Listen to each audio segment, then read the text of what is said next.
Content creation सुरू करताना सुरुवात कुठून करायची? जर प्रॉडक्ट असेल तर हे वेगळं गणित पडतं, टोटली वेगळं गणित पडतं.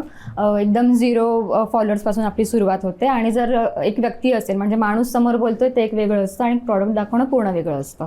आणि जर तुम्ही क्रिएटर म्हणून टाकत असाल माझ्यासारखं जसं असेल तर जवळपास आठवड्याला तुम्ही 2 ते 3 पोस्ट किंवा डेली केलं तरी बेस्ट. कारण आता कॉम्पिटिशन पण तेवढी आहे, कारण ऑलमोस्ट सगळेच करतायत रील्स. आणि तुमचं प्रॉडक्ट असेल तर तुमच्या कॉम्पिटिटर्सचा अभ्यास केला पाहिजे की ते काय करतायत, ते काय करत नाही आहेत आणि मग त्यांनी केलेलं काय वर्क केलं, त्यांनी केलेलं काय जे नाहीच चाललं.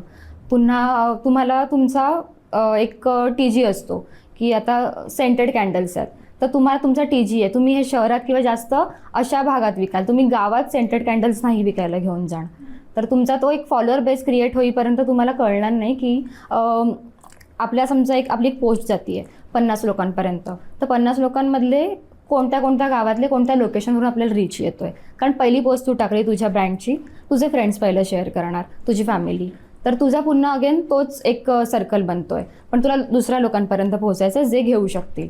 मग तिकडे तुम्हाला हेल्प होते प्रमोशनची की छोट्या छोट्या पोस्ट बूस्ट केल्या.